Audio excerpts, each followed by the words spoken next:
Global happenings today. We communicate, we analyze global news. Stay tuned. Hello, beautiful people. Welcome to Global Happenings today. Yes, Peter Obi is trending for the very right reasons, I must say. A whole lot of people are wondering why is everybody becoming obedient. Well, it looks like Peter Obi, obviously, from every indication, understands the fact that he's more qualified than even APC candidate. And there's some insight to this interview. He spoke a lot about himself. A lot of people just know that Peter Obi came out with a third class in philosophy in University of Nigeria. But that's not all. He has a lot of pedigree. You're going to find out his qualifications, his experiences, and like some person said, the likes of Bashir when he was taking a shade against Peter Obi. He said that he doesn't have experience. Like Shettima said, he said Peter Obi lacks experience compared to the present government, President Muhammadu Buhari. You're going to be the judge of that if truly he lacks experience based on the pedigree and his antecedents, his experiences, which are going to share on this channel in a moment. And the likes of even Amaechi, Rotimi Amaechi, had to open up at some point that the delegates in APC are regretting. Some of them are actually regretting over the fact that they did quite one or two vote buying for bringing up Bola Ahmed Tinubu. Right now, as we speak, the likes of Peter Obi can confidently say he's much more qualified than APC candidate. Let's go straight to the interview to find out exactly how it went. Well, it was a chance meeting, but it was worth the opportunity. Dr. Peter Gregory Onwubuasi Obi, simply known as Peter Obi, is the presidential candidate of the Labour Party LP. You cannot begin to discuss Obi in terms of education without becoming a bore.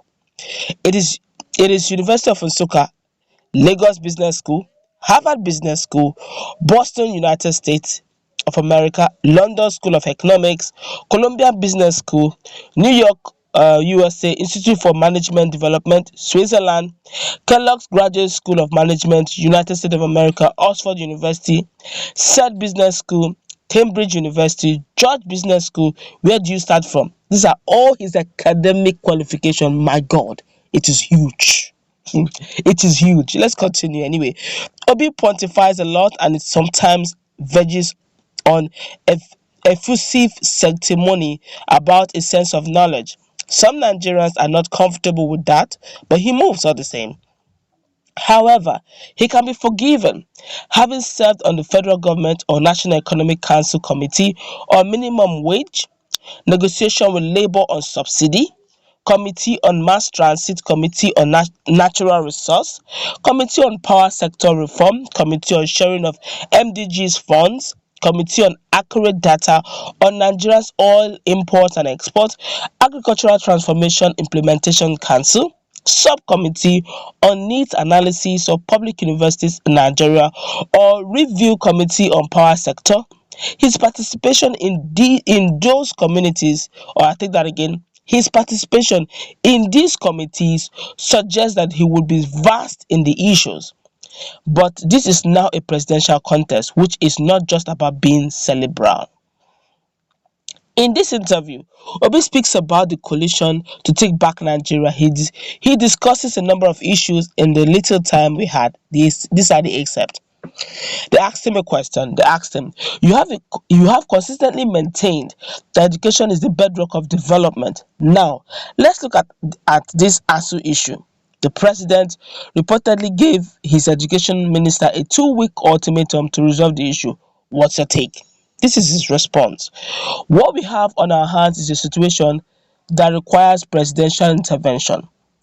The minister that has been given an ultimatum has not just been appointed to oversee education sector.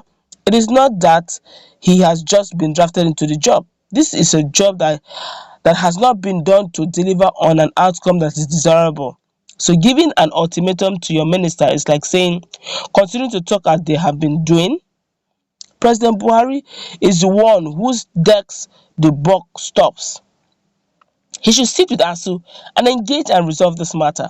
If he can sit with party leaders over presidential primaries and get a result, he should sit with ASUU and ensure that this strike comes to an end.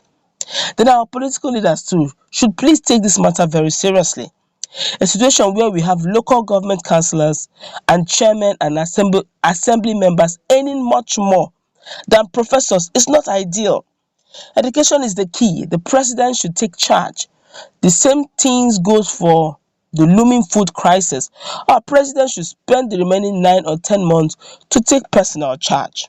They asked him, NLC has threatened to embark on a solidarity strike this week. What's your take? He said the president should pay serious attention personally to the ASUU strike. The most important investment a nation can give to a citizen is education. And for Nigeria, it is even more critical because today, Nigeria is one of the worst globally in terms of human capital. We are 152 over 158, and I've always said it that when we talk about the infrastructure that is going to drive development, the first infrastructure you need is the human infrastructure. You cannot talk about physical infrastructure unless you have dealt with human infrastructure, and education is the key. Today, we borrow money and borrow labor from China. What that shows is that you have not built your human infrastructure, and it's like you are not building your future. So, the president needs to take control immediately. And this issue of health, education, and pulling people out of the poverty are the most critical agenda for development, and he should take control of it forthwith. They asked him, recently, the presidential candidate of the All Progressive Congress APC reportedly said the president has given him the mandate to wade into the crisis of ASUU. This is what he responded. I wonder what that means. Our children have not been in school for months now. It also happened in 2020. The global average for tertiary institution intake is about 38%. In the Western world, it is 50%. Nigeria is 9%. We're not even a quarter of the global average. Our team has tried to engage and study, even if for knowledge sake, the issues around ASUU, because you need to explore and study what the issues are, and we have our own ideas of how we can be able to invest and do more about education at the basic level and how we can support the tertiary level to ensure that we have something better. Our team cannot imagine being on the seat for 3 months. I will have the issue of that magnitude, and I won't engage personally. Even as a governor, we had a similar issue, and I had to personally engage ASUU, which is why we resolved it in Anambra State, and our state university is on. They asked him, one of the major issues in the crisis has to do with funding. He answered, funding, yes, but not funding alone. The relationship between bond parties, I take that again, the relationship between both parties is very weak. If you have an agreement with somebody, and if it cannot be achieved 100%, 100% effort is still required. So, trust is important. Usually, governments don't achieve everything globally, but you can see 100% effort being put into it. You can see intention, commitment to fulfill that agreement. That is what has been lacking, and you see us going into all sorts of agreements. Policy formation without regard to implementation. If people see the effort, they will shift ground. But when they do not see hope, they become rigid. That's where we are right now. That's where we are right now. They asked him a question. What gives you the confidence that you too cannot become a victim of ASUU's crisis like Buhari? Because when you hear the federal government side of the story, it evokes sympathy for the federal government. This is what he said. Look, this was an agreement signed in 2009, and you have not been paying. Everybody will be adamant on full release. It's like somebody you have starved of food for long, and it is your duty to provide food. Now you say you want to provide the food, and you are bringing what we call swallow without soup and saying be thankful first. Things don't work that way. Once you sign an agreement, there must be an effort and intention to redeem the agreement. There must be engagement in trust-like manner. My former head of service wrote an article, Stinginess as Development Strategy.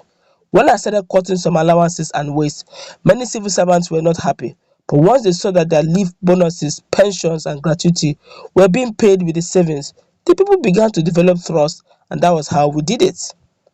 They asked him a question. The running mate to APC presidential candidate said you do not have what it takes to govern Nigeria, that you may be your own, you can only be a president of Igbo nation. What's your take? He said, I've heard all sorts of things from people, and some are statements that should not be made by people who are in leadership position. One of the presidential candidates once said in a section of the country will not vote for me, and now another one. Such statement for me debases the polity and questions the unity and the love we should have for each other. They asked him one more question. On the issue of subsidy, how would you deal with it? He said the issue of removal or non-removal is about trust. We will not spend more money on any subsidy, but be it power, energy or petrol, than we will spend on education or security, health or pulling people out of poverty. People think because people are poor, you have to subsidize their power, housing, energy and everything. No. The same people you are talking about are struggling to go and live in United States, United Kingdom and Canada and other Western countries where the subsidy we are hooked on in Nigeria is not like that over there. What that tells you is that what we should be doing is to create prosperity so that our people can earn good money and pay for those things you are wasting money on to subsidize. What you pay on power or fuel or rent in Nigeria is far less than what people pay in UK. So the question is, why do people want to go to UK or Canada? It is because they will find a job that would earn them good money and they will pay for it because they are organized societies where prosperity for all the basic things are not subsidy as we do it here. So people do not want you to subsidize their lives, but they want prosperity to enable them pay their bills. That is the system we are going to create so that there can be prosperity for all and not prosperity for just a few. People are going abroad where they pay more for power, energy, and education. What we should be doing is to create prosperity that our people can earn good money and pay for those things instead of the wasteful subsidy. Then I asked him another question. They asked him, the issue of terrorism goes beyond pontification, and some say you have not drawn out any concrete plan to tackle insurgency. This is what he responded. Security strategies are not meant to be reviewed. Just that, but our plans will work. If our soldiers have been fighting other people's war and they have been succeeding and they are commended for their efforts, why do you think they cannot succeed on their own turf? We will deal with it because our people have what it takes. Again, if you do not secure your country, investors won't come. So it is something that we are going to deal with decisively. Even agriculture is on the decline and it is on account of insurgents. We recognize the fact that we cannot continue like this. Then I asked him a final question. So realistically, in the first 3 years, how would you deal with some of these our 20 issues like subsidy, ASUU, and the rest? He said we will deal with those issues. This is how we will deal with them. For example, we are destroying our modular refineries. Why? Yes, it's not easy. It's not going to be easy, but the most important thing is that you must build trust with the people. The reason why things do not work here is because people have lost trust. So you must build trust gradually, and you can say we will not pay this amount in subsidy, but we will use this court to solve the part of ASUU problem, for instance, and people can see you do these things. In Egypt, for instance, they are paying subsidy on some things, but there is a level. Some others are doing the same, but not the way we are doing it here, where other things are suffering. Now you've heard it all. You have heard a lot of things he said. You can tell from all indication that why they say Peter Obi does not have the pedigree or he does not even have the educational prowess to rule the country or even the experience. You've heard it. His educational background, his leadership skills. He would even all mention all. If you want to go by even his antecedent in fidelity and even in his stock exchange, in fact, we will probably go through this for 20 minutes. That's what we're going to wrap it up. Let's